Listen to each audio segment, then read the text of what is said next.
A young nurse got shot 15 times defending a Marine. 24 hours later, 500 SEAL squadrons showed up for her. It was a cold Monday morning in Virginia when Alana resumed her shift in high spirits and focus. She greeted the receptionist with a soft smile. Nothing in the air warned her of what was to come. Nothing hinted that within the hour, her life would change forever. She never saw it coming. Alana was just getting started with her day, adjusting her scrubs, reviewing patient files, and organizing her morning appointments, when she noticed him. He was seated quietly in the waiting room, his shoulders drawn in slightly, his eyes scanning the floor and then the exit.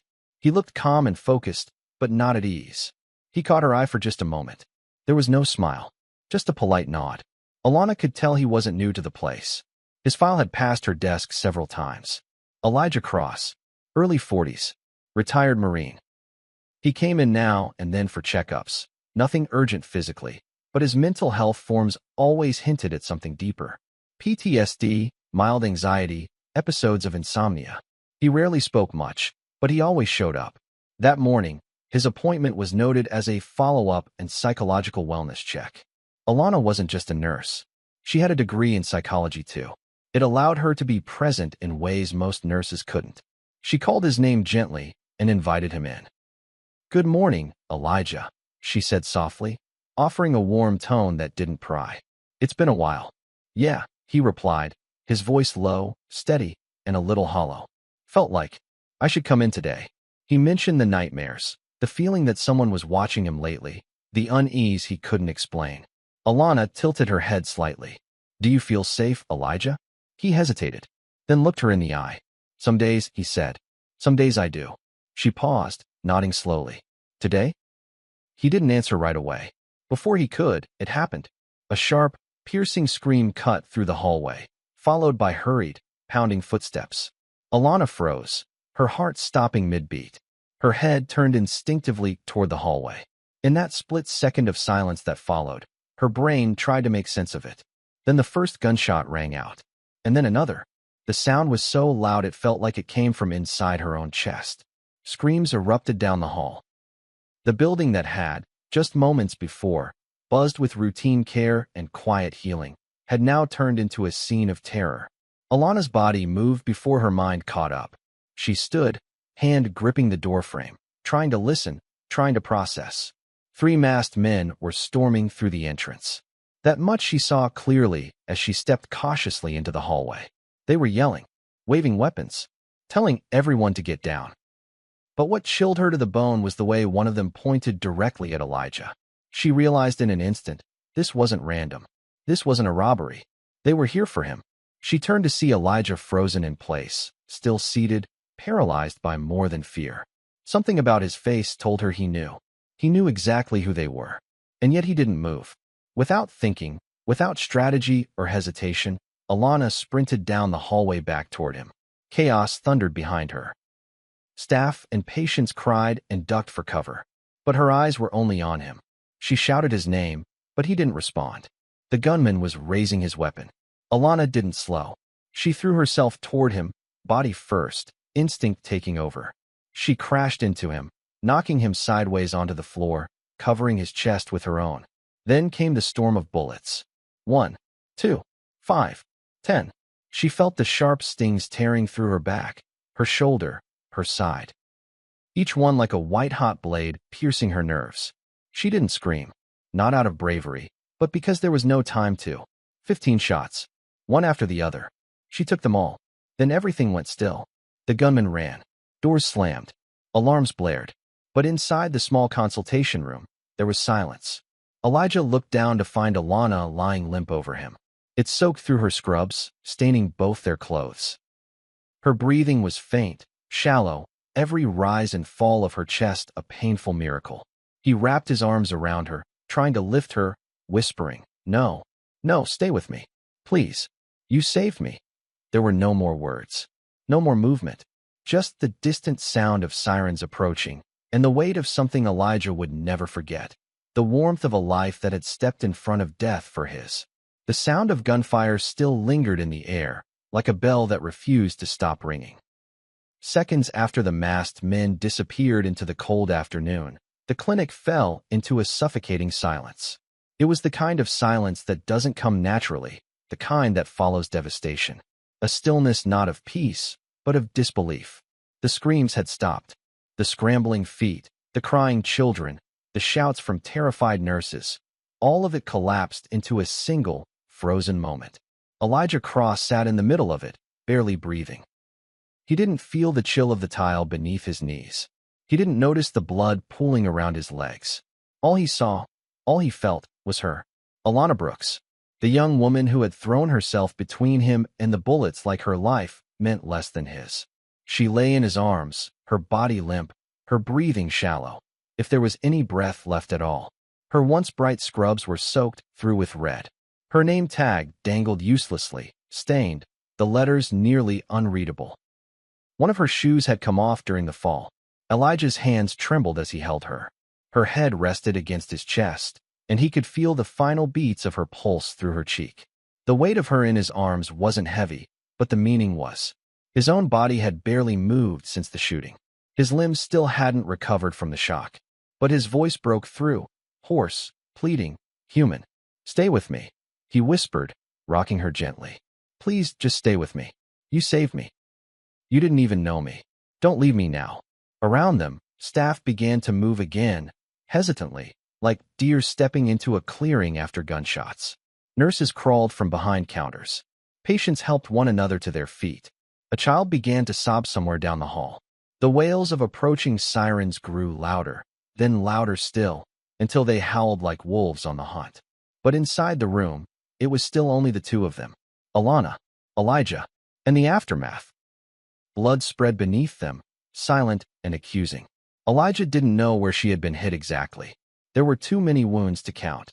He tried to apply pressure, tried to stop the bleeding with his bare hands. But the blood just kept coming, like the life was pouring out of her and no force on earth could stop it. A hand touched his shoulder. "Elijah," a voice said softly. "Let us take her. Please. Let go." It was a paramedic. Young, maybe in his 20s, eyes wide and shocked but steady. Behind him, two more responders waited with a stretcher. Elijah's grip tightened for a second. He didn't want to let go. Not because of fear, but because of guilt. He had been the target. Not her.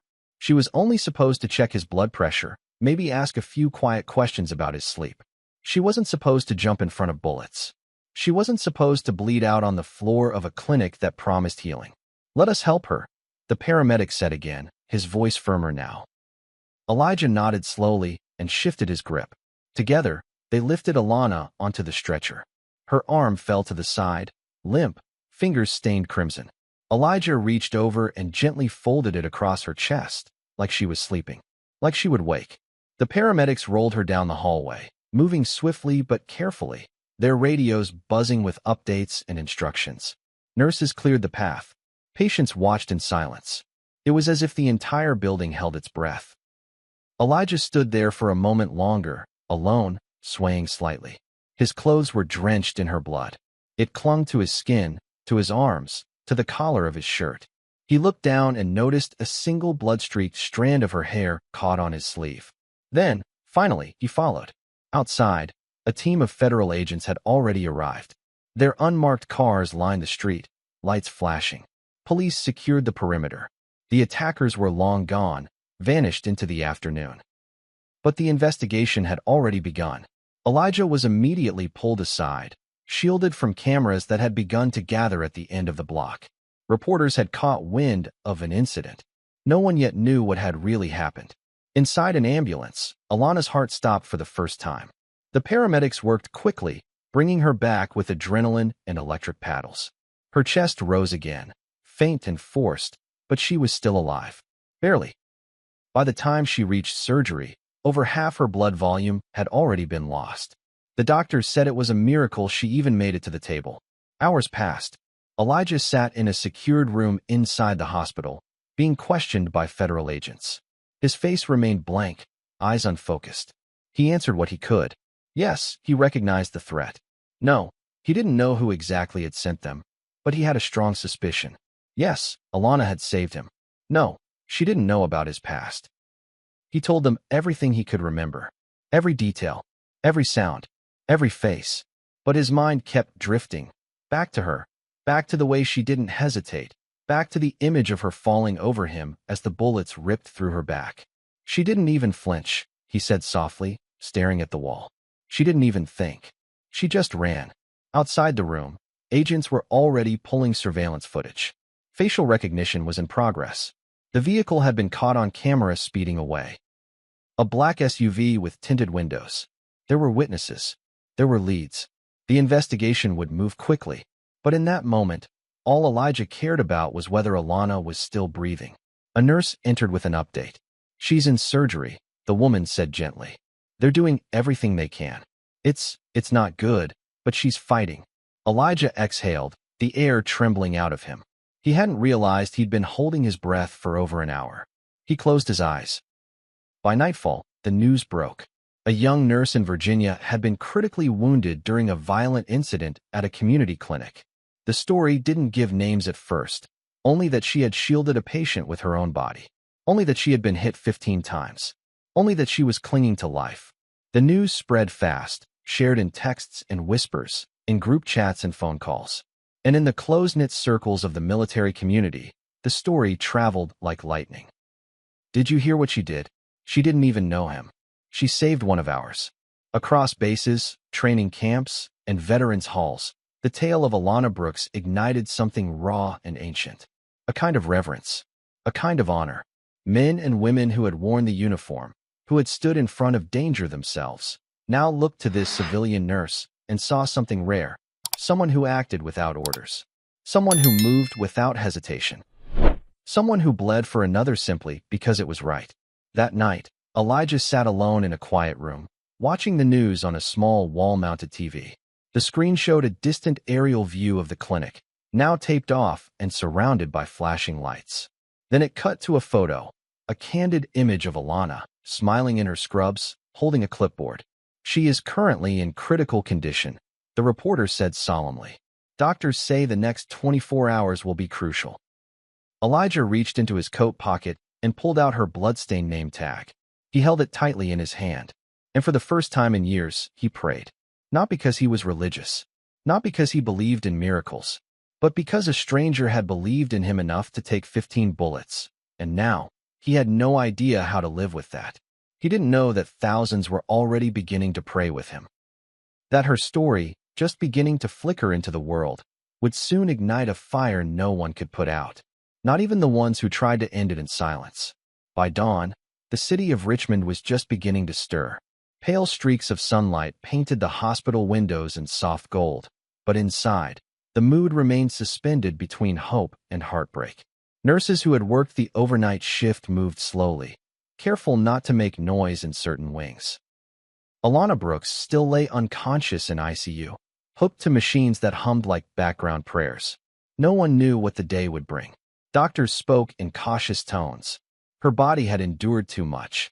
The nurses who checked her vitals did so with reverence, whispering every reading. And those who didn't know her now did. Even the janitorial staff paused by her door for a quiet second before continuing their rounds. But just outside, something remarkable had already begun. It started with a single vehicle, an unmarked black SUV that pulled up quietly to the edge of the hospital's main entrance. A tall man in a dark coat stepped out. He wasn't visibly armed, but everything about him said trained, alert, steady. He walked to the lawn and stood there silently, hands folded behind his back, eyes fixed on the ICU windows 2 floors above. And then another car arrived. Then another. They didn't come in sirens or squads. They came quietly, methodically, without fanfare. Like a tide rolling in. By 6:15 a.m., the hospital staff had begun to take notice. A nurse on break from the ER glanced out the window and froze. Rows of men and women were assembling on the front lawn, some in uniform, some not. Some held folded American flags clutched tightly against their chests. Others carried small white flowers. None of them spoke. None of them needed to. Their very presence filled the space with a message that needed no explanation. These were Navy SEALs. Active duty, retired, former team leaders, silent warriors with stories they'd never speak of. They had heard what happened. Not from the news, not yet. Word had traveled through invisible channels, passed from base to base, Inbox to inbox, barracks to phones. She saved one of ours. That was all it took. They didn't know her. They didn't know what she looked like, how she laughed, or what her dreams had been before a bullet stole her breath. But they knew what she had done. A nurse. No gear, no warning, no training for combat, had stood between a man and death. And that man had once worn their badge. They understood that kind of courage. No protocol, no uniform, just heart. By 7 a.m., the hospital's front lawn had transformed into a field of silent formation. 500 strong. A wall of presence. A force of gratitude no camera could fully capture.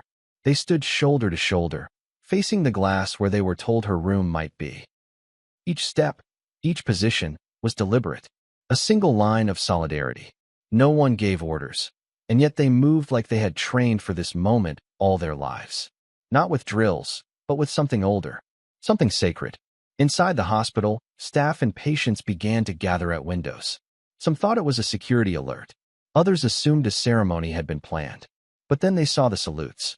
One by one, heads turned and hands lifted to brows. Some raised flags. Others stood at attention. Most didn't move at all, just stood there with their chests rising slowly, the kind of stillness that speaks louder than noise. The ICU nurse on duty, Marla, who'd worked with Alana for over a year, pressed her hand to her chest as she stared down at the gathering. "She's not alone," she whispered. No one was prepared for what followed. News crews had not been alerted. No press releases had gone out. But someone from the cardiology floor snapped a photo. 500 SEALs standing like marble statues under a pink and orange sky, and uploaded it with the caption, "For the nurse who took 15 bullets." Hashtag honor in silence. Within 15 minutes, the photo had gone viral. People who knew Alana, former classmates, co-workers, friends from her church, began sharing it without knowing exactly what was happening. But the sight of it hit something primal. It wasn't about the SEALs. It wasn't about medals or uniforms. It was about her. She was a civilian. She had no obligation to that man, no mission, no chain of command. But in the most critical moment, she became what every one of them had trained to be, the shield. And now they had come to be hers. The hospital's front desk began receiving calls. "Can we send flowers?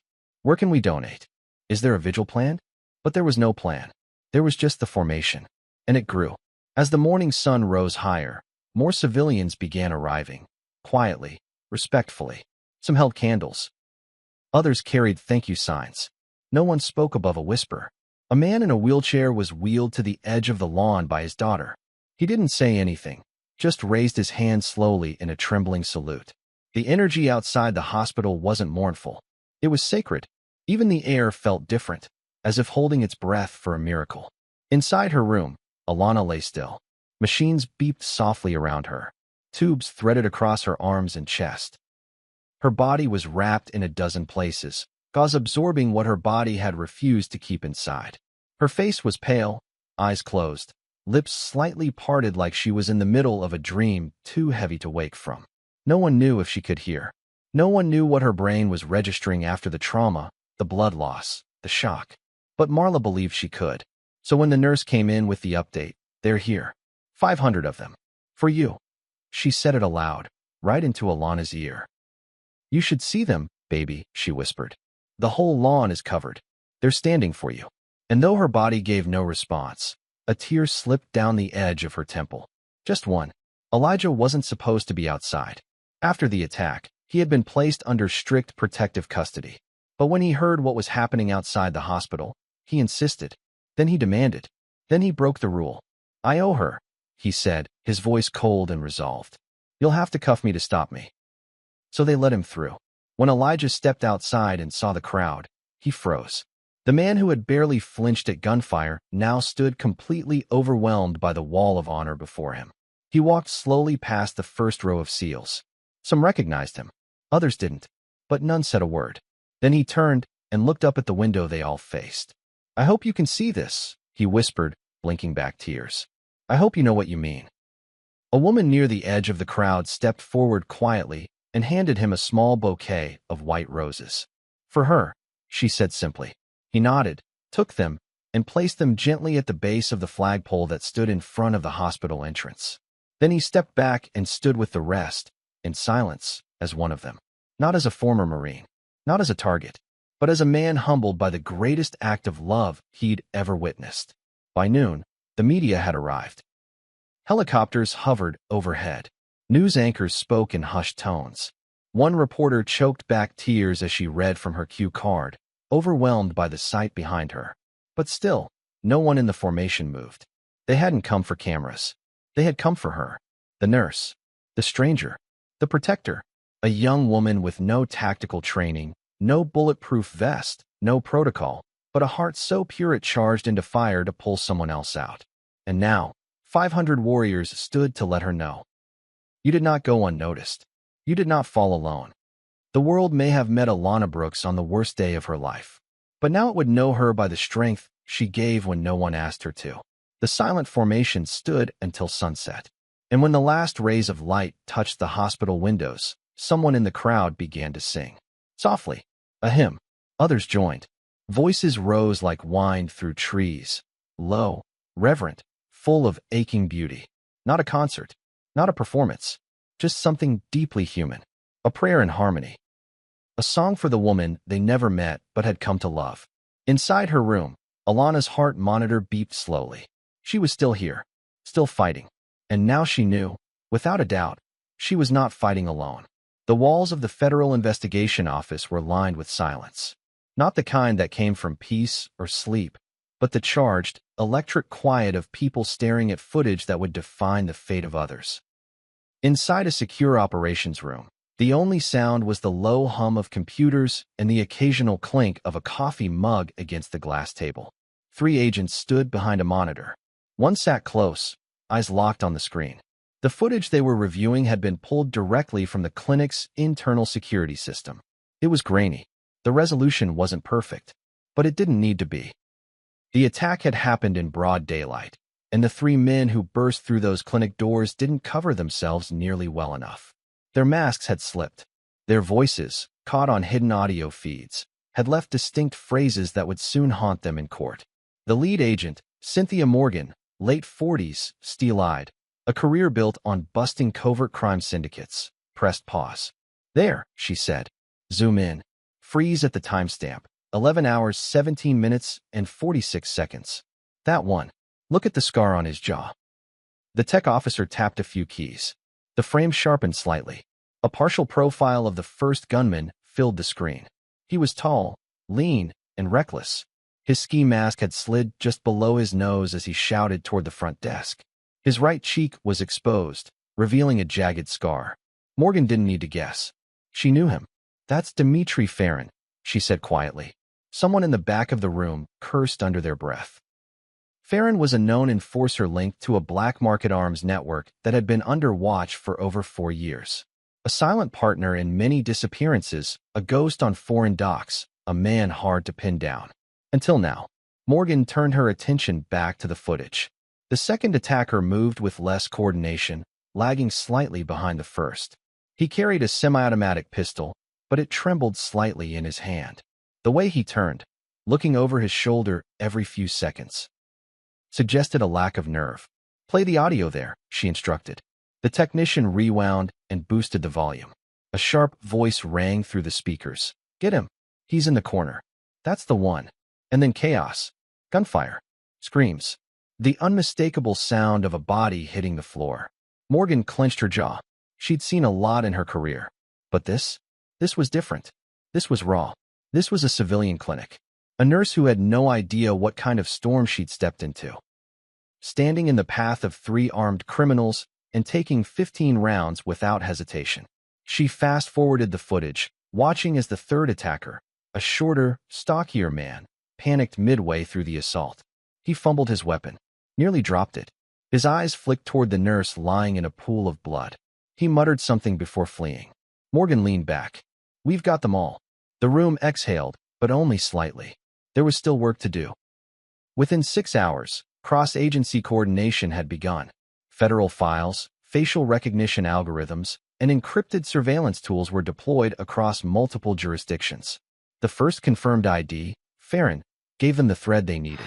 A known associate of the eastern cell of the Lure of Arms ring. He had been flagged years ago during an undercover operation that Elijah Cross had helped crack wide open. It made sense now. The hit on Elijah wasn't random.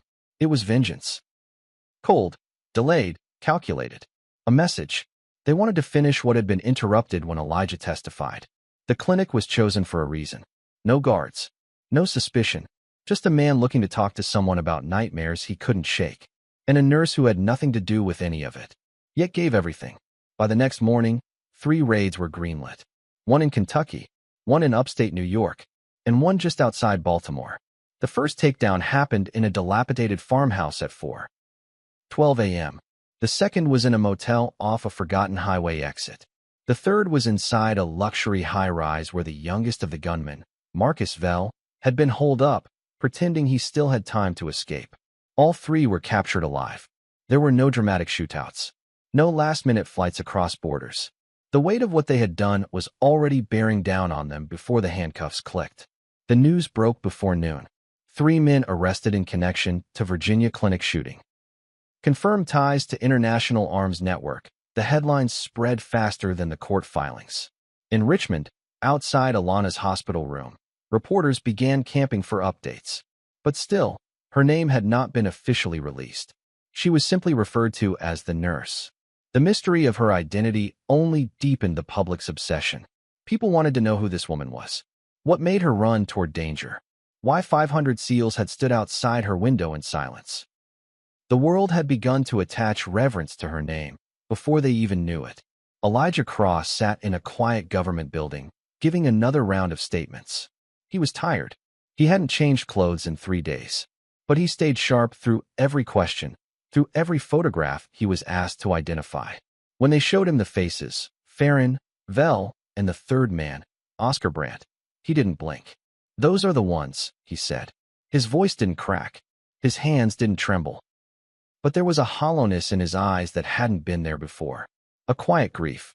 Not just for himself, but for her. For Alana, the woman who should have never been in the crosshairs. The woman who'd absorbed his punishment. 2 weeks later, the trial began. The courtroom was packed beyond capacity. The media wasn't allowed inside, but that didn't stop them from waiting outside with cameras, microphones, and hopes of catching a glimpse of Elijah or Alana's family. The defense attorneys tried to stall. They pushed for delays. They hinted at mistaken identity, manipulation, even claimed the attackers didn't know Elijah was inside. But the evidence was overwhelming. Video, audio, forensics, motive. Every inch of the plan was exposed. The prosecution painted the full picture. Elijah Cross, a former Marine who had worked with federal investigators to help dismantle a dangerous arms operation, was targeted in a calculated attempt at revenge. The assailants had tracked him, waited for an unguarded moment, and struck. They just hadn't expected a civilian to throw herself into the line of fire. And certainly not a nurse. Testimonies from clinic staff were emotional. A receptionist wept as she recalled hearing the first shot. A fellow nurse described Alana's calm demeanor that morning, how she smiled at everyone. A janitor gave a harrowing account of the chaos as he hid in a supply closet, hearing the rapid fire of bullets and the screams that followed. And Elijah, he took the stand for exactly 9 minutes.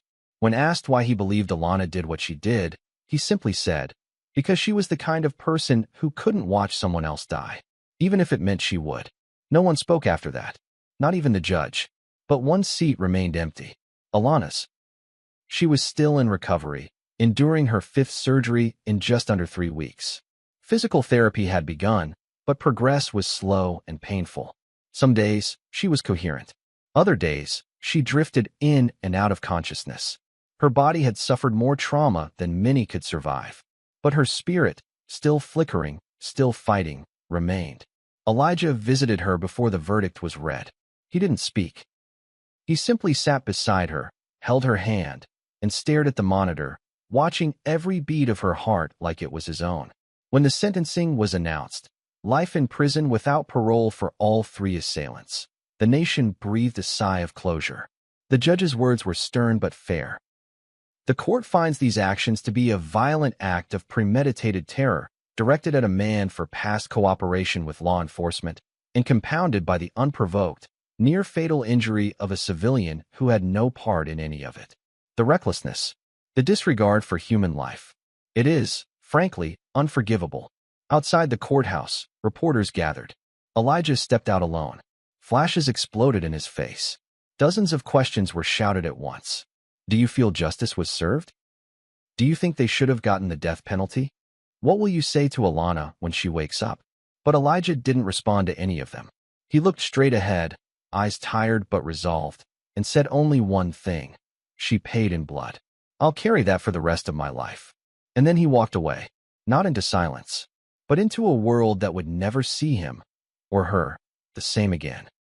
Weeks had passed since the bullets stopped flying, but for Alana Brooks, time hadn't moved in a straight line. It folded into itself, stitched together by long hospital nights, whispered updates, and the beeping rhythm of machines that had kept her tethered to life. She had drifted in and out of a fog so heavy it sometimes felt like sleep, sometimes like drowning. But on this morning, everything was different. Sunlight spilled through the wide windows of the recovery ward. The usual hush that filled the halls gave way to the subtle crackle of anticipation. Physical therapists lined the corridor, waiting. Nurses, some of whom had cared for her daily, stood shoulder to shoulder near the nurses' station, holding their breath. And just outside the automatic glass doors, reporters stood in patient clumps, their cameras poised, lenses angled toward the heart of a miracle they had all come to believe in. Alana was going to walk today. She didn't know how many people would be watching. Honestly, she didn't care. She had learned not to chase attention, not after everything. The pain she had lived through had been deep and personal, not performative. She'd given everything to protect a stranger, and what she got in return was not the spotlight, but scars, memories she couldn't control, and a slow climb back to herself. But she had also received something else, love. The kind that shows up with flowers, with silence, with 500 men standing in formation beneath her window. She had received grace, and now, her body, stitched and broken and stitched again, was going to stand. Are you ready, Ms. Brooks? The head physical therapist, Tanya, asked with a warm smile. Alana nodded. Her face was pale, thinner than before, and her eyes carried the fatigue of someone who had seen far too much. But behind those eyes, there was fire. Slow burning, steady, and stubborn. With two therapists flanking her and a walker in front, she shifted her weight slowly. Her legs trembled beneath her. She paused, just for a breath, and then placed one foot forward. A hush rippled through the corridor. Another step, then another. It was like watching something sacred unfold, fragile yet mighty. Her gait was uneven, and every movement was an act of sheer willpower, but she moved forward, propelled not by muscle, but by something deeper. Applause began softly, from the nurses, the staff, and even a few patients who had wheeled themselves into view. Some cried. Others whispered prayers under their breath. And when Alana reached the far end of the hallway, turned carefully, and smiled, there wasn't a dry eye in the room. Outside, the crowd of media professionals didn't know exactly what was happening inside, but when they saw a nurse in scrubs step outside, tears streaming down her face, they understood. Alana Brooks had walked again. That same day, an envelope arrived, thick, elegant, with an embossed seal that needed no explanation. A formal invitation from the President of the United States. Alana was invited to the White House. The letter didn't read like protocol. It read like poetry. It didn't ask for a speech or a staged moment. It simply invited her to be present, to stand not as a survivor, but as something much more. A symbol of courage that had reignited something beautiful across the country. Alana's hands trembled as she read it aloud to her parents. Her father, a retired schoolteacher who had spent his whole life helping others but never once set foot in Washington, wiped his eyes quietly. Her mother, who had slept upright in hospital chairs for weeks, whispered, "You're going to change even more lives, baby." But Alana just looked down at her hands. The same ones that had once administered flu shots, filled out charts, and offered comfort to grieving families, and wondered, how did I end up here? The journey to D.C. was quiet and smooth. She wore a dark green dress with long sleeves that covered most of the healing scars, and her makeup, though simple, was enough to bring a little color back to her cheeks. A member of the president's staff greeted her at the entrance to the West Wing, not with formal stiffness, but with warmth. They didn't treat her like a celebrity. They treated her like family. She was escorted past security, through familiar hallways lined with portraits of presidents, framed words of freedom and resilience, words that now, for the first time, seemed to speak directly to her. As she approached the rose garden, her breath caught in her throat. The space had been transformed. There were no red carpets, no banners, no marching bands. Just rows of white folding chairs filled with people who had come not to watch a spectacle, but to honor a soul. Veterans, medical workers, children from across the country who had written letters to the brave nurse. Her parents sat in the front row, hands entwined, faces glowing. And beside them stood Elijah. He had traded his usual tired clothes for a crisp navy suit. His eyes, still carrying the burden of what had happened, brightened when he saw her. She hadn't seen him in weeks. As she stepped into view, supported gently by her therapist, the crowd rose. All of them, not in formality, but in awe. And then, the president appeared. He didn't walk with guards flanking him. He didn't stride to the microphone with pomp. He walked slowly, intentionally, until he reached her. Then he paused, opened his arms, and without a word, embraced her. Alana melted into that embrace, eyes flooding. It wasn't just a gesture from the leader of the nation. It was a fatherly embrace. A human one.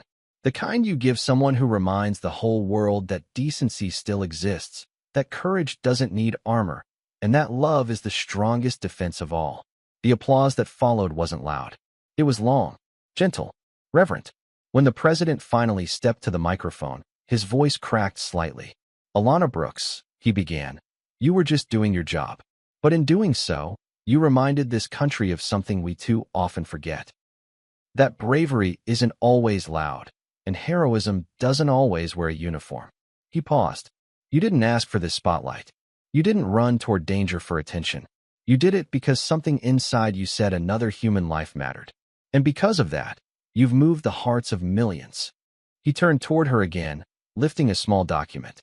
"So, on behalf of this nation, I am honored to present you with 3 gifts.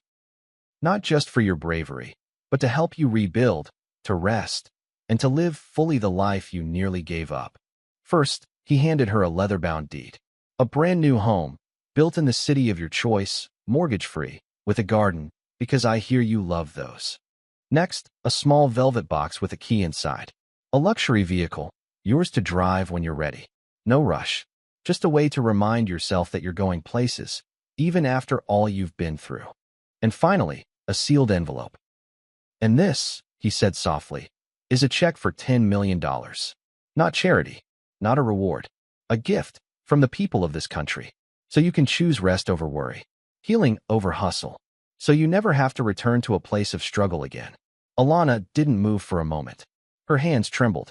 Her lips parted, but no words came out. Her parents wept openly now. Elijah placed a steady hand on her shoulder.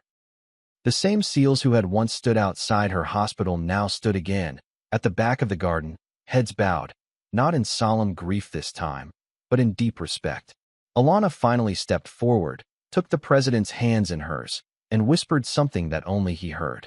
He nodded. Then she turned toward the crowd, eyes glistening, voice barely audible. "I didn't do what I did to be brave," she said. "I did it because I couldn't live with myself if I hadn't." The crowd was silent, still as stone. She took a breath. "And if I had to do it again, I would. Not because I'm fearless, but because someone needed to step forward, and at that moment, it happened to be me." A single cheer broke the silence. Then another. Then a wave of applause. Alana stood in the center of it, not overwhelmed, not prideful, but grounded in a grace few could fathom. She had lost so much, and yet, somehow, she had gained the heart of a nation. That night, back in her hotel room overlooking the Capitol, Alana sat at the window with a mug of tea in her hands. The city lights shimmered below. Her mother was asleep on the couch. Her father quietly read the newspaper at the dining table. Elijah had returned to his own hotel, but not before telling her, "You gave me back my life, and I'll never stop living it in your honor." Alana opened the envelope again. $10 million. The weight of it wasn't in the money, but in what it represented. A second chance. A freedom most people only dreamed of. She thought of what she might do: build clinics in underserved areas, fund scholarships for nursing students, maybe start a foundation for civilian heroes. But for now, she decided to rest. She owed herself that. Outside, the world kept spinning. But inside that quiet hotel room, one woman sat with a heart full of gratitude, a body still healing, and a future so wide it made her dizzy. And in the stillness, she whispered one word to herself. Thank you. The porch creaked softly as Alana Brooks settled into her favorite chair, a mug of peppermint tea cradled between her palms. The steam curled up in lazy spirals, catching the last gold of the evening sun.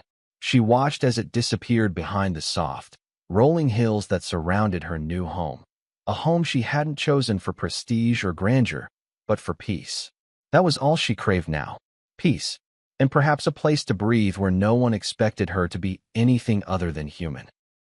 The house stood on 5 acres of open land, tucked away from the noise of town and the static hum of media attention. The air was cleaner here, softer. Birds danced across the horizon, and the world didn't feel so heavy in her chest. The scars on her body were still visible when she changed clothes. Some were thick and twisted, others faded but stubborn. But they were part of her now, silent witnesses to a moment that split her life into two, before the clinic and after. She shifted her gaze toward the driveway as a familiar sound echoed in the distance, the low growl of a pickup truck rolling over gravel. She smiled. Elijah was here. The truck pulled to a gentle stop beneath the old oak tree that framed the side yard. He stepped out slowly, as he always did, with a book tucked under one arm and a brown paper bag in the other. No grand entrance. No fanfare. Just him, steady, present, and unspoken in his loyalty. Alana raised her mug in silent greeting. You brought pastries again, she said, her voice low and warm. Elijah grinned. Only because your mother said she's watching my sodium levels, and I figured you might still be on my side. She chuckled, the sound lighter than it had been in months. Well, it depends. If you brought lemon tarts, I'm on your side. If it's cinnamon rolls again, I'm telling on you. He climbed the porch steps and handed her the bag. Guess we'll let your conscience decide. She opened it and sniffed. You're lucky it's lemon. They sat in silence for a while, sipping tea and sharing pastries as the sun finished its descent. Neither of them spoke about the clinic. They hadn't in weeks. Not because they were avoiding it, but because there were other things now. Other colors in the world. They talked about books. About the old jazz records Alana had started collecting. About how Elijah had started painting again. Messy strokes on canvas that he'd never show anyone else. They talked about the volunteers she was training. The garden she was planting. The way the wind carried birdsong across the valley. This, Alana had decided, was the shape of her healing. She didn't need every moment to be extraordinary. She just needed it to be honest. And honesty had taken root in the soil here. Inside the house, photographs had begun to appear, framed and intentional. Not of the shooting, not of the awards or the ceremony or even the day she met the president. Instead, there were photos of her parents laughing on the porch. One of Elijah asleep in the hammock with a book on his chest. A Polaroid of a group of nurses from her old clinic, all gathered on a surprise visit, holding handmade signs that read, "Still your biggest fans." But the photo that meant the most to her sat on a shelf beside her bed. It was a picture of a folded piece of paper, crayon writing barely legible, mailed in an envelope with no return address. The message was short. Just 7 words. I want to be brave like you. That letter had arrived 3 months ago. The handwriting was crooked, childlike. The envelope smelled faintly of school glue and jelly beans. There was no signature. Just a first name, Lena. No last name. No contact information. But it had arrived in her mailbox with a simple stamp and a heart drawn in the corner. When Alana read it for the first time, she'd cried for an hour. Not because she was overwhelmed by gratitude, but because she finally understood what her story had become. It wasn't about her survival anymore. It wasn't about what had happened in that clinic or how many surgeries she'd endured or the awards she'd received. It was about the echo, the ripple, the idea that somewhere, a child who had never met her felt safer being themselves because she had stood up when she could have run. That letter had planted something inside Alana that no media coverage ever had, a sense of quiet responsibility. Not to relive what happened, but to do something with it. And so she had. The Alana Brooks Foundation started with a single mission, to honor instinctive courage. Not the kind built through medals or training or uniforms, but the kind that rose from within when the moment demanded more. The kind that made someone act out of heart, not obligation. Alana used the funds gifted to her to establish a national scholarship for students pursuing emergency care and crisis mental health support. She funded resources for schools to teach bravery not as conflict, but as compassion. She started visiting local colleges, not to tell her story, but to listen, to hold space for those who had stepped forward in moments of fear and still didn't understand why they had done it. Her message was simple. You don't have to be fearless to be brave. You just have to show up. Letters poured in, from young women who had intervened when their classmates were bullied, from social workers who sat through violent outbursts without running, from civilians who pulled strangers from cars after accidents, without thinking twice. Alana didn't see herself as a hero. She never had.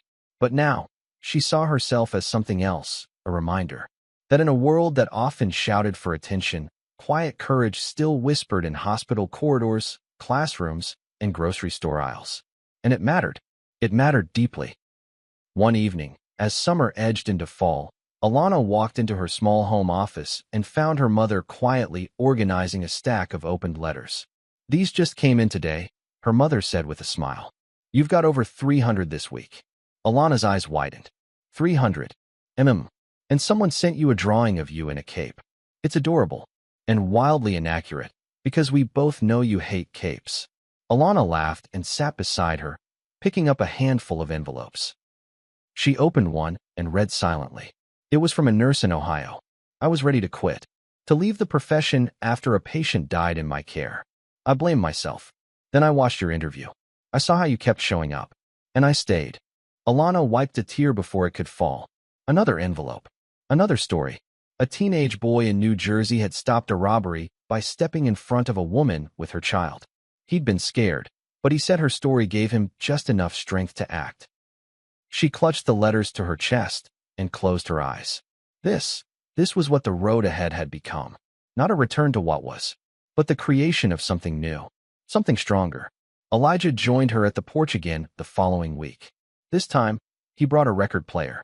This is Billie Holiday, he said, setting the vinyl gently onto the table. You ever listened to her in the fall?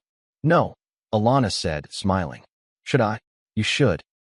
As the first notes of autumn in New York floated into the air, Alana closed her eyes and leaned her head against the back of her chair. I used to think healing would feel like forgetting, she said. Elijah looked at her, his face thoughtful. But it doesn't, she continued. It feels like remembering, but softer. He nodded slowly. Yeah, like the edges aren't so sharp anymore. They fell into a silence that didn't need to be filled. As the leaves began to fall around them and the wind carried the scent of distant rain, Alana felt something in her chest she hadn't felt in a long time. Not just hope, but home. Months after the porch settled into quiet and the cameras stopped camping at her driveway and the news cycle moved on to something else, Alana received a call. It was from the principal of a middle school in Kansas. We're holding a courage assembly, she said. We're teaching kids about instinctive bravery, and one of our students asked if we could invite the woman who saved a stranger. You. Alana was quiet for a moment. She rarely spoke at events now. She preferred to let her foundation do the work. But something in the principal's voice moved her. There's a little girl, she added. Her name's Lena. She said she wrote you a letter once. Alana's breath caught. Yes, she said softly. I'll come. And when she arrived, 2 weeks later. No cameras, no microphones, just a circle of children in a gymnasium. She saw her. A little girl with tightly braided hair and a shy smile. She held a drawing in her lap of a nurse with glowing hands. Alana knelt beside her. You wrote to me, she said gently. The girl nodded. I kept your letter, Alana whispered. I want to help people too, Lena said, eyes bright. Even when it's scary. Alana wrapped her arms around her, holding her tight. That, she said, is what makes you brave. And in that moment, Alana didn't feel like a survivor or a symbol or a story told in headlines. She just felt whole. Because love, raw, instinctive, selfless love, had come full circle. And the road ahead, though still winding, didn't seem quite so long anymore. It felt possible. It felt new. It felt like grace. 2 days after Alana's quiet encounter with Lena, the skies above her valley carried a different tone. A soft, overcast hush covered the landscape like a woolen blanket, dimming the usual gold of morning light. Alana sat in her usual porch chair, dressed in a cozy knit sweater, a thick journal balanced across her lap, half-written thoughts drifting across the page. She hadn't planned on writing that morning, but the image of Lena's face lingered in her memory like a gentle melody, one that refused to fade. The little girl's quiet confidence had stirred something inside her, something deeper than pride. It was validation, not for the fame, not for the attention, but for the life Alana had chosen to reclaim. Just as she began scribbling a new line, the distant hum of tires crunching gravel pulled her eyes toward the driveway. She recognized the truck before it came to a stop, but this time, Elijah wasn't alone. Two doors opened in unison. A woman with warm brown eyes and elegant posture stepped out of the passenger side. She looked to be in her late 30s, wearing a simple floral dress and a long wool coat. Her hair, thick and coiled, was swept into a soft bun at the back of her neck. From the back seat emerged a boy, no more than 10, with a backpack slung over his shoulder, and a girl, maybe 12, whose quiet demeanor mirrored Elijah's so completely it made Alana smile. Elijah stepped out last, his hands tucked into his jacket pockets. But this time, there was something different in his eyes. Not just gratitude, not just peace, something deeper, something like closure. Alana stood, smoothing her sweater and setting her journal aside. He led them up the porch steps, motioning softly. "Alana," he said, voice softer than usual, "this is my family." His wife stepped forward first. Her eyes shimmered, not from nerves, but from something closer to reverence. "I'm Nadia," she said. "I've wanted to meet you for a long time." Alana reached for her hand, which Nadia took gently but firmly, the kind of grip that didn't let go too quickly. "Thank you," she said. "Thank you for my husband. Thank you for bringing him home to us." Alana blinked, momentarily overcome. She opened her mouth to respond, but the girl stepped forward next. "I'm Erin," she said, her voice small but steady. "My dad talks about you sometimes. He says you were the bravest person he ever met." "And I'm Cole," the boy blurted, almost stumbling into his introduction. "I brought you something." He slung his backpack to the ground and unzipped it with the urgency only children seemed capable of, pulling out a small frame wrapped in tissue paper. He handed it to Alana with an eager smile. She unfolded it slowly, revealing a drawing done in bright markers. It was a stick figure version of her, curly hair, a cape, a red heart on her chest. Next to her stood three others, a man with a mustache, definitely Elijah, a little boy, himself, and a smiling girl, Erin. In big, bold letters at the top, he'd written, "The lady who didn't let my dad die." Alana's hand flew to her mouth, and for a long moment, no one said anything. The wind whistled softly through the porch railing. When she finally looked up, her eyes shimmered with tears. "Thank you, Cole," she said, voice breaking. The boy beamed and turned to play with the cat that had emerged from under the porch. Nadia reached out, placing a hand over Alana's. "When Elijah came home from the hospital," she said, "he wasn't the same. But he was alive. And because of you, our children still have a father. I'll never be able to put that into words, but please know, I carry you in my prayers. Every day." Alana nodded slowly, the weight of it washing over her, not as pressure, but as grace. She'd never imagined this moment. In all the interviews, ceremonies, headlines, she had never seen this. The family she protected simply by doing what her heart told her to. They sat together after that, Elijah and his wife on the porch swing, the children tumbling across the grass with the cat and laughing, and Alana seated in her usual chair, cradling the drawing in her lap like something sacred. The conversation flowed easily. They talked about books. Turns out Nadia was a literature teacher who had once written essays on Toni Morrison.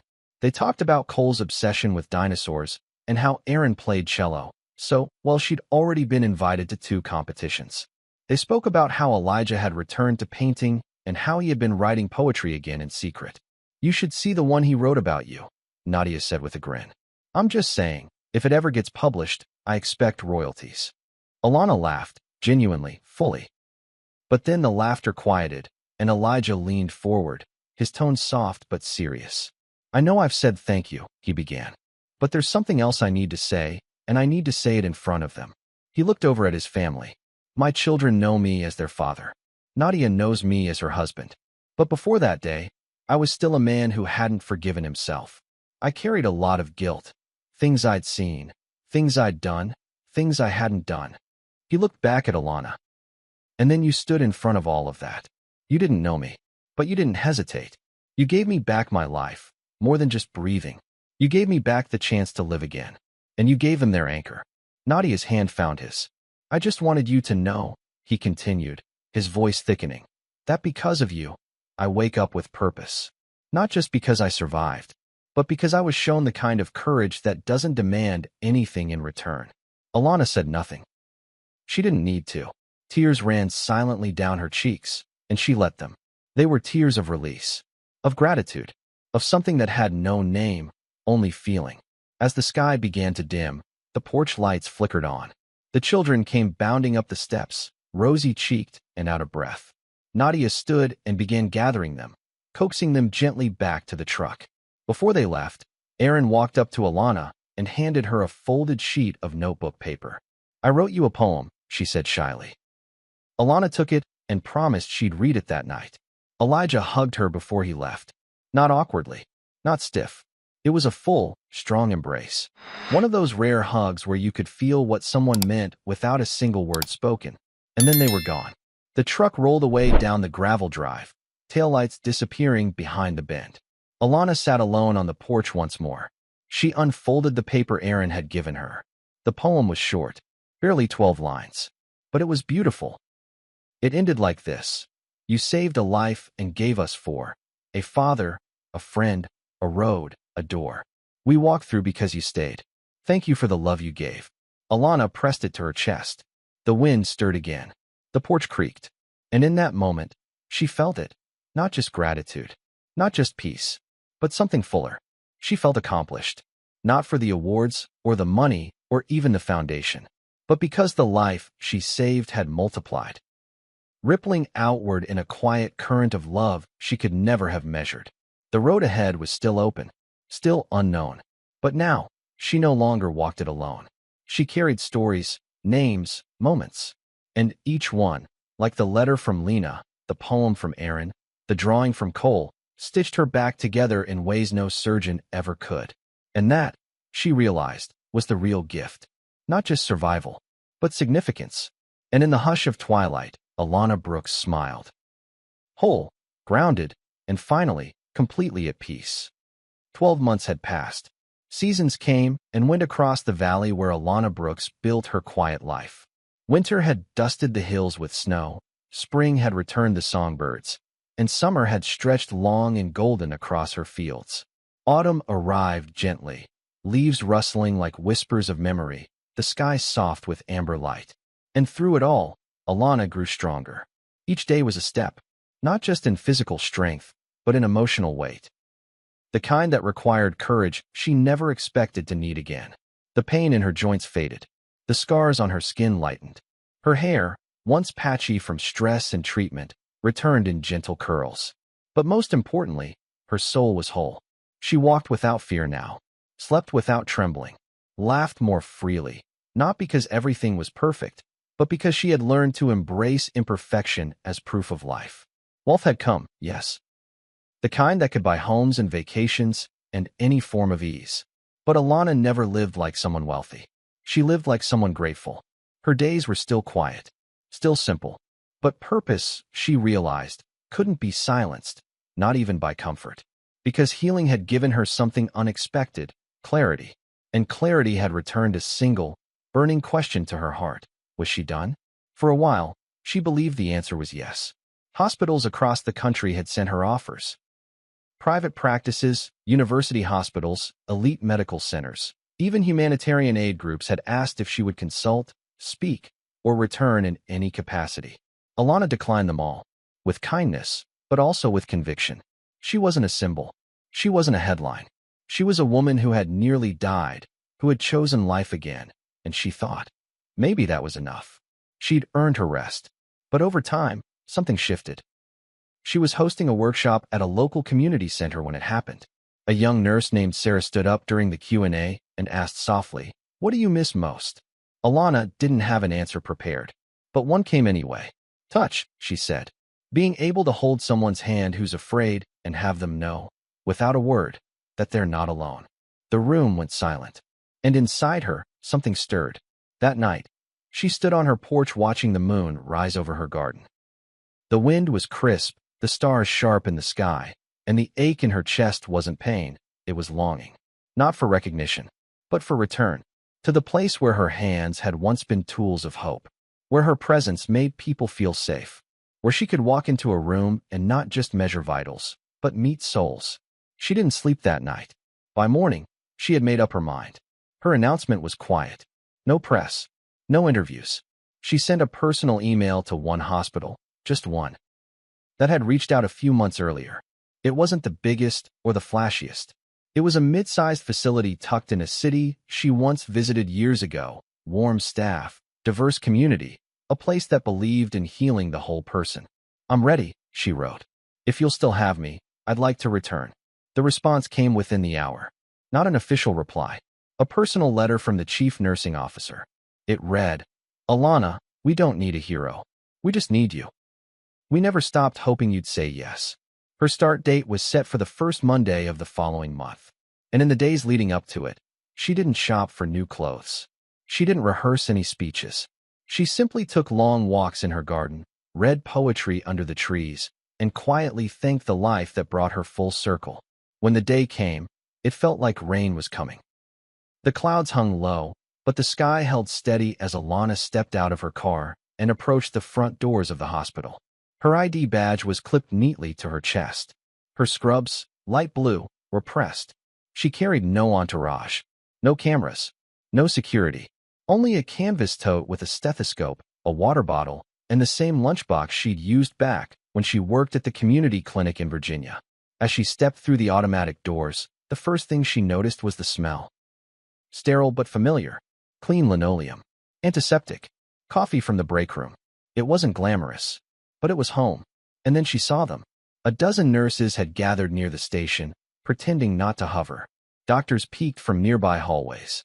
A security guard gave a quiet nod, as though recognizing a returning soldier. One nurse stepped forward. "You're here," she said, eyes wide with emotion.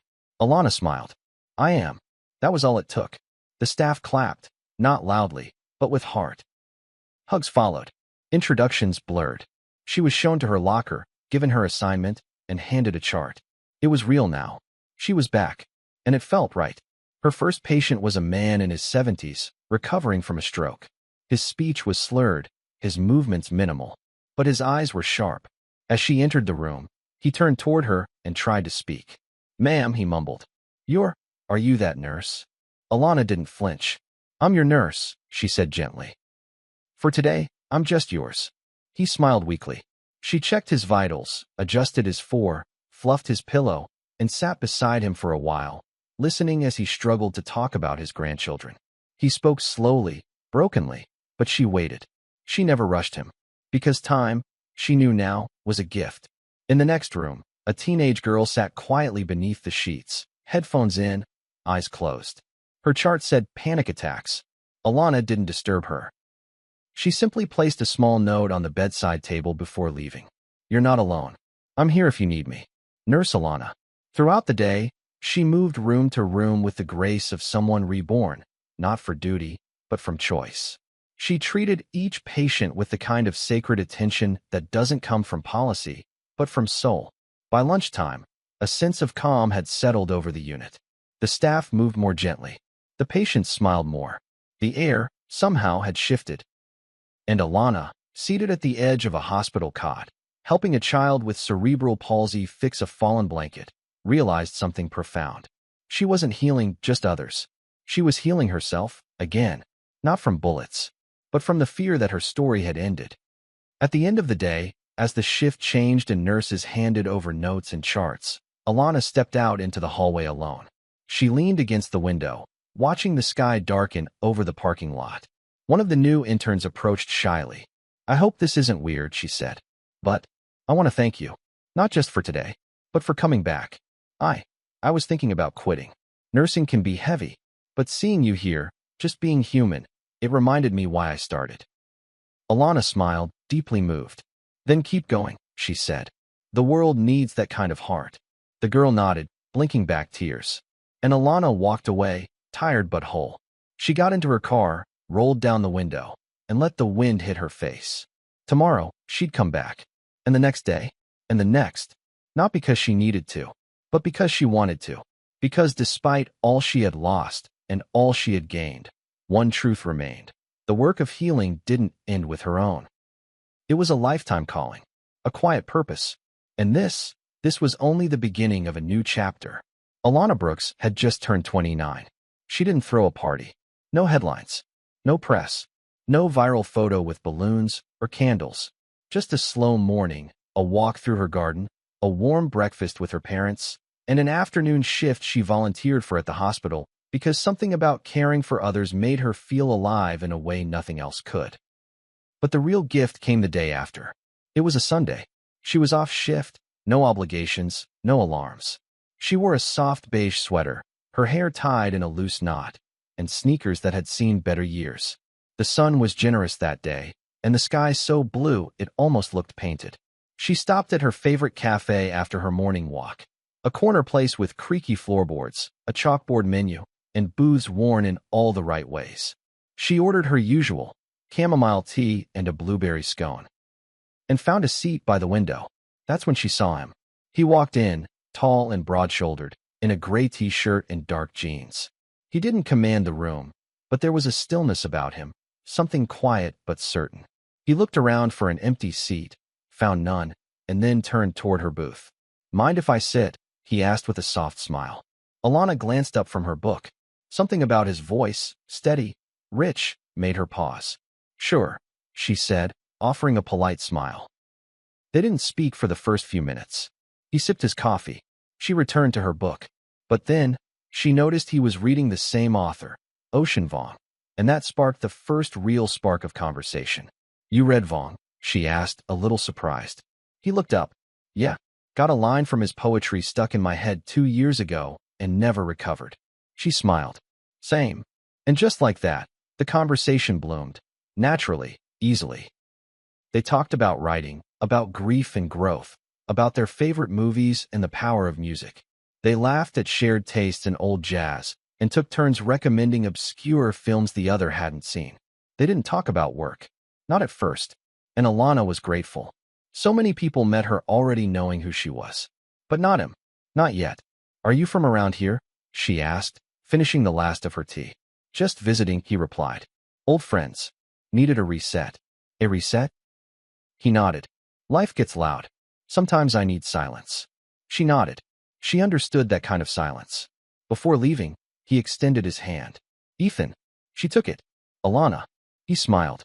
"That's a beautiful name." She didn't blush, but she felt something warm trace the edges of her ribs. Something she hadn't felt in a long, long time. Hope. They ran into each other again 3 days later. This time at the bookstore near the hospital. He was in the psychology aisle. She was in poetry. He walked up behind her and held up a book. "You'd like this one." She turned. He was smiling again. And so was she. That day, they got coffee again. This time it stretched into lunch. And then a walk. And then sitting by the lake, their shoes off, feet dipped in the water, as they talked about everything and nothing. He asked about her work. She gave the short version. "Just a nurse," she said. He tilted his head. "There's no just about that." She paused, smiled. "And you?" she asked. He hesitated, then shrugged. "Former Marine. Captain.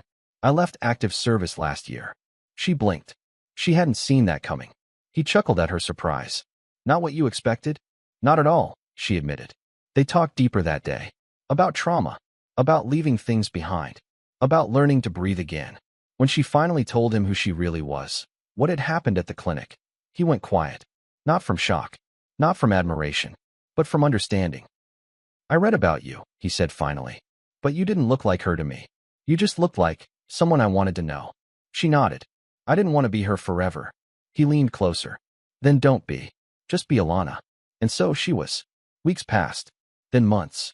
Their connection grew slowly, deliberately, like a garden tended with care. No rush. No pressure. Just unfolding. Ethan was unlike anyone she had ever met. He didn't flinch at her scars, didn't glorify her pain. He held space for her, made her laugh, listened, and when she had nightmares, which she still did, sometimes, he didn't try to fix them. He just stayed. Their dates were simple. Picnics, stargazing, reading on the porch. One night, he cooked her dinner and accidentally set the oven mitt on fire. She teased him for a week. They began to build a rhythm, one only the heart could compose. He met her parents, brought her flowers from farmers' markets, and one day surprised her by fixing the squeaky gate she always forgot to repair.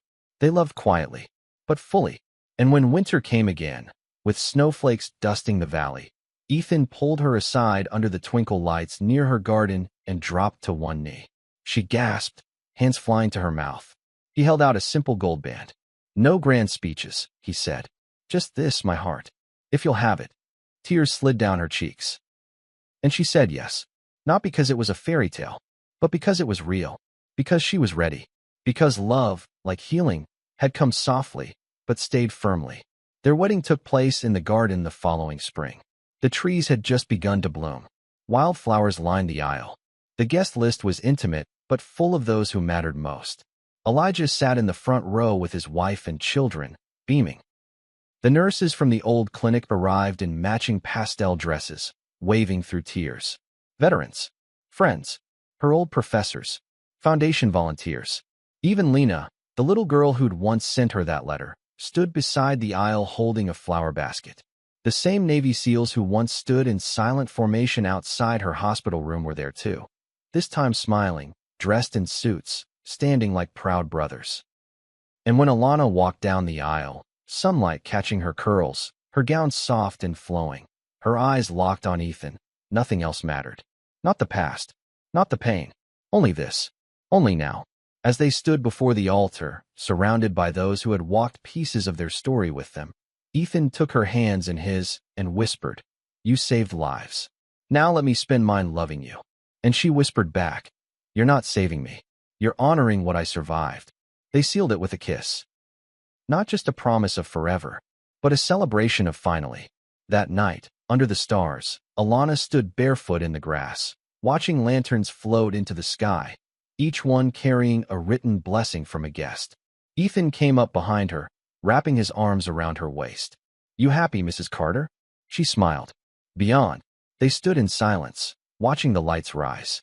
She leaned into him, heart full. The girl who once lay dying in a hospital room was now a woman wrapped in love, laughter, and the promise of tomorrow. The road ahead was still unwritten, but now it was paved with hope. And every step she took, she no longer took alone. 1 year passed. The garden was in bloom again. Alana stood barefoot in the soft grass, her hands resting gently on the curve of her belly. The spring air was light and fragrant, full of promise. She closed her eyes and listened. Birds singing, the distant hum of bees, and the wind rustling through the trees like a lullaby. Ethan stepped out onto the porch behind her, holding a cup of tea. "Still moving?" he asked, smiling. Alana looked down and chuckled. "They never stop." He walked up and kissed her forehead before wrapping an arm around her waist. "It's like they already have places to go." She laughed, then leaned into him, letting his warmth surround her. She was 7.5 months pregnant with twins. A boy and a girl. Some days, she still woke up in awe of her life, of how far she'd come, of how love found her not in perfection, but in the quiet spaces between survival and healing. The pregnancy had been smooth but humbling. There were checkups, new clothes, unexpected cravings, and long, quiet evenings when the babies moved like waves beneath her skin, reminding her that life, new, fragile, sacred, was growing. They spent their nights reading books aloud, picking out names, laughing over old photos, and wondering whose nose or eyes the twins would inherit. She had once feared she'd never get to experience this. Now it was her reality, her miracle, and she held it with open hands and a reverent heart. The labor came early on a stormy summer morning. Thunder rumbled across the hills as rain tapped gently against the bedroom window. Alana woke to a sharp ache, one that deepened, then doubled. Ethan was instantly at her side. They moved quickly but calmly. He'd practiced every scenario. The bags were packed. The hospital was notified. By noon, the rain had stopped, But inside the birthing room, a different storm was unfolding, powerful and sacred, painful and beautiful. Alana breathed through it, held Ethan's hand tightly, and let go of fear. She had walked through fire before. Now, she was walking through a door. After hours of labor, 2 cries filled the room. First the boy, then the girl. Tears streamed down Alana's cheeks before the nurse even placed them on her chest. Ethan stood in silent awe, his hand trembling over his heart. They were perfect. Tiny fingers, full lungs, hearts beating strong. Their names had been chosen long ago. The boy, Noah Elijah Carter, after a storm, and the man who first reminded Alana what it meant to be brave. The girl, Isla Grace Carter, a name that felt like water, like calm, like the strength Alana had carried all along. The moment the twins were placed in her arms, something inside her settled. She had lived many lives already. But this was a beginning unlike any other. The weeks that followed were a blur of joy and sleepless nights. Diaper changes, soft lullabies, middle-of-the-night feedings. Alana and Ethan moved like dancers, clumsy but connected. They laughed at their mistakes, cried when the exhaustion crept in too deep, and clung to each quiet moment like it was holy. Their home became a haven of soft blankets, tiny clothes, and the constant hum of life. Her parents visited every weekend, unable to go more than a few days without holding their grandbabies. Elijah and his family came bearing casseroles and hand-knit sweaters. Even Lena, now a teenager, came with a hand-drawn mobile she made herself, strung with paper stars and cut-out hearts. The SEALs who once stood outside her hospital door sent a massive care package with onesies, teddy bears, and a note that read, "For the 2 newest members of the bravest family we know." But amidst the celebration and visits, Alana found herself cherishing the quiet moments most. Nursing Noah while the world outside was still, holding Isla against her chest, and feeling her tiny heartbeat echo through her skin. Watching Ethan fall asleep in the nursery rocker, one baby in each arm, the moonlight washing over his peaceful face. Those were the moments that healed everything else. The ones that reminded her she hadn't just survived. She had lived. As months passed, the house settled into rhythm. Noah giggled first, this deep, raspy sound that filled the room like sunshine. Isla followed days later, softer, like wind in trees. They began to crawl, to babble, to reach for her with little hands that held more trust than anything Alana had ever known. And in them, she saw reflections of her past, but more importantly, glimmers of the future. Noah had her resilience. Isla had Ethan's quiet strength. And both had hearts that beat in sync with the home they were born into. One built not on perfection, but on perseverance. Alana began journaling again, not for publication, but for them. For the day they'd ask who she was, what she'd lived, what made her strong. She wrote about the day she met Ethan, the day she was carried into surgery, the day she stood again, and the day 2 hearts were born from one woman who once thought her journey had ended. She didn't hide the pain, but she always ended with light, because that was what her life had become, a testimony to what light can do. One evening, just before the twins' first birthday, Alana stood at the kitchen sink, rinsing small dishes under warm water. Outside, laughter echoed from the backyard. Ethan was playing with the kids beneath the setting sun, their giggles floating through the open window. She looked out and paused. Isla was toddling across the grass, her arms stretched wide, Ethan chasing behind her. Noah, on all fours, was trying to follow, determined and giggling. And Ethan, he was laughing, freely, fully, like a man reborn. Alana smiled. This was her joy, her family, her reward for every scar, every night spent wondering if she'd ever feel whole again. She dried her hands, stepped outside, and joined them in the grass. No one said anything. They didn't need to. They just held each other close. And as the sun dipped below the horizon, painting the sky with hues of lavender and gold, Alana whispered in her heart the words she now lived by. We are not broken. We are blessed. Her story had begun with sacrifice, but it ended in sanctuary. Not a perfect life, but a beautiful one. A life with love. A life with legacy. A life that would echo in the laughter of her children and in every heartbeat that remembered her name not just for what she endured, but for how she lived. And so, they lived, happily, humbly, and ever after. If you enjoyed this powerful story of Alana, Ethan, Elijah, and the lives they touched, please like, share, and subscribe for more. We'd love to hear your thoughts. What part moved you the most, and how do you feel about how it all ended? Rate the story on a scale of 1 to 10 in the comments. Don't forget to mention where in the world you're watching from. Your voice matters, and your support helps keep these stories alive.